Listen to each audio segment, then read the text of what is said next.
जय सिया राम, सत श्री अकाल, आदाब। दोस्तों, आज की इस वीडियो में जिस विषय के बारे में हम बात करने जा रहे हैं वह बहुत ही महत्वपूर्ण है और जिसका ज्ञान हम सबको होना आवश्यक है। इस वीडियो में हम जानेंगे कि जो पतिव्रता का धर्म एक औरत को सिखाया गया है वो कितना उसके लिए अनिवार्य है और उसके लिए एक औरत या एक लेखक जो खुद एक औरत है वो इस संदर्भ में क्या सोचती है। अक्सर जिस तरीके से हम पतिव्रता धर्म को निभाते हुए कुछ ऐसे किरदार को देखते हैं जैसे माता सीता, अक्सर उनका जिक्र सबसे पहले और सर्वोत्तम श्रेणी में आता है।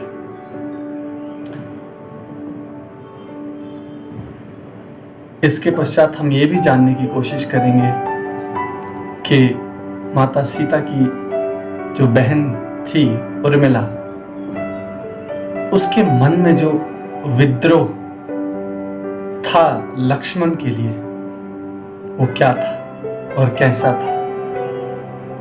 उसके अंतर मन में जो सवाल, जो गुस्सा लक्ष्मण के प्रति था वो कितना था और कैसा था।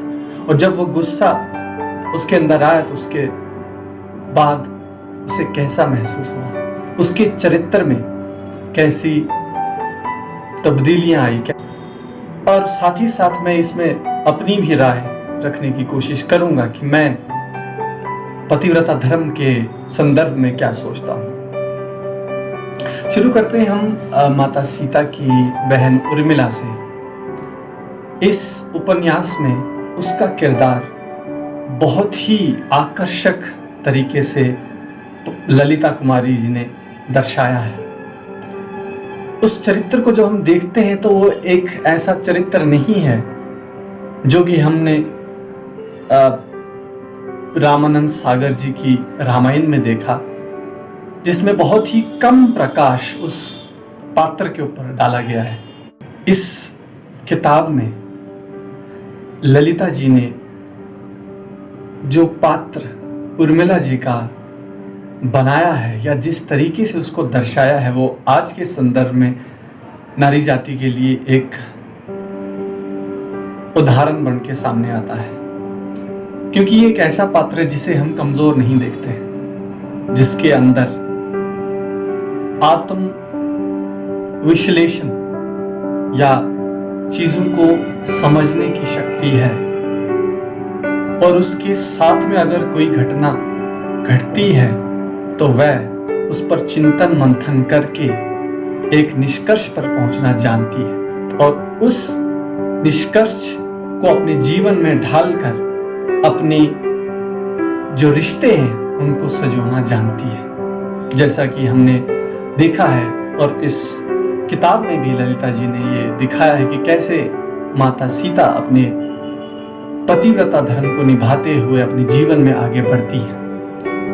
और जब वो 14 साल वनवास काट के वापस आती हैं तो उनके मन में बहुत डर, भय और कई तरीके की जो उथल पुथल थी उनके मन में, उनके मस्तिष्क में चल रही थी कि वो कैसे अपनी बहन का सामना करेंगी। कि उनको तो वनवास मिला और उन्होंने खुशी खुशी अपने पति या पतिव्रता धर्म के लिए जंगल की तरफ प्रस्थान करना स्वीकार किया था, परंतु उनकी बहन, जिनको लक्ष्मण जी ने पूछा भी नहीं था, या हम यूं कहें कि उनको पूछना भी जरूरी नहीं समझा था कि क्या वह भी अपने पति यानी कि लक्ष्मण जी के साथ जाना चाहेंगी या उनकी क्या इच्छा है। तो एक नारी की इच्छा कैसे हमारे समाज में कम दर्जे की मानी जाती है। या उसको हम कैसे उसको उतना महत्व नहीं देते। पर यही बात कुछ ललिता जी ने अपनी इस किताब में कहने की कोशिश करी है। और जब सीता जी वापस आकर अपनी बहन से मिलती हैं तो वह जानती हैं और जानकर वह आश्चर्यचकित रह जाती है कि 14 साल तक उनकी बहन ने अपने आप को अपने कक्ष में बंद कर रखा था और वह किसी से नहीं मिलती थी। ये जो कहानी मैं आपको सुना रहा हूं, ये जो हम रामानंद सागर जी की रामायण या महर्षि वाल्मीकि जी की रामायण में नहीं है, क्योंकि ये उस कहानी को नए तरीके से बनाया गया है ताकि हम नारी जाति के जो जितने भी उनकी कठिनाइयां हैं उनके जीवन की, जो उनके मन मस्तिष्क में चलती हैं, उनको जानने की कोशिश करी गई है इस किताब में। खैर आगे बढ़ते हैं। और जब वह मिलती हैं तो वह बहुत डरी हुई होती है माता सीता, परंतु जब वह मिलती है वो एक बार फिर से आश्चर्यचकित रह जाती हैं, क्योंकि जिस तरीके का तेज अपनी बहन के चेहरे और उनकी बातों से देखती है तो वह अचंभित रह जाती है। उन्हें जो दिखता है वो काफी अलग, उनकी अपेक्षाओं से विपरीत सामने दिखाई पड़ता है।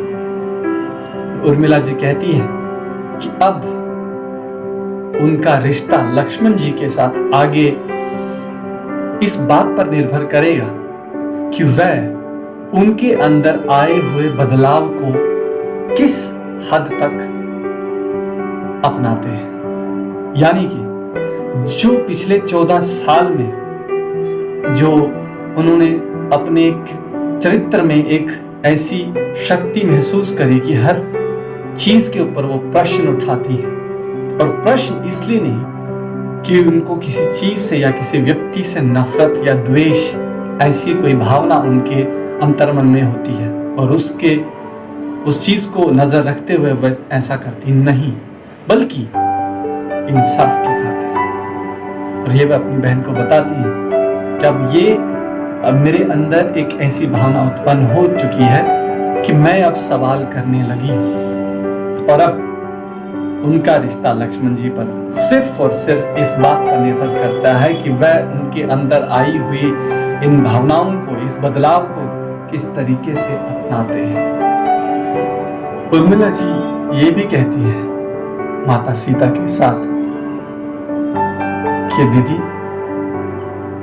ये जो धर्म आप निभा रही है वह सही मायनों में राजनीति का एक हिस्सा है, और जिस राजनीति के इस्तेमाल करने से ही पुरुष हम पर अपना रोब या अपनी शक्ति का बलपूर्वक इस्तेमाल करते हैं।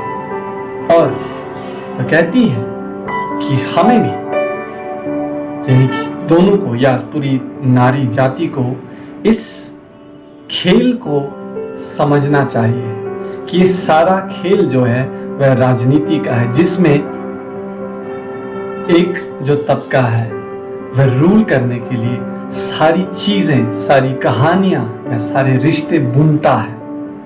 और इस बुनावट को हमको समझना जरूरी है ताकि हम अपनी सही जगह अपने घर में, अपने समाज में अपने लिए बना सके, अपने आत्मसम्मान के साथ।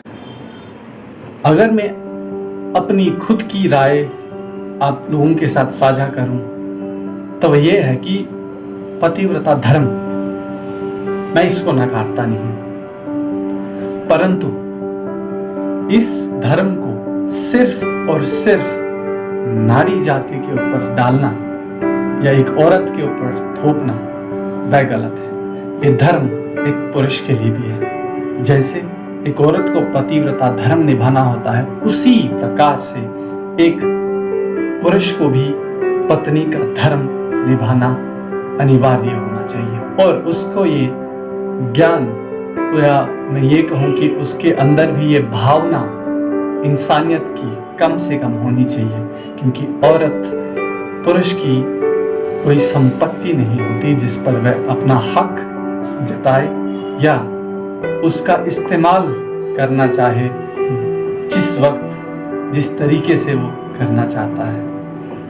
ये है मेरी राय, और मैं आशा करता हूँ कि इस वीडियो में मैं कुछ महत्वपूर्ण बातें आप लोगों के साथ साझा कर पाया। धन्यवाद। आप लोग अपना साथ बनाए रखें ताकि मैं ऐसे ही और वीडियोस आने वाले समय में आप लोगों के सामने प्रस्तुत कर पाऊँ।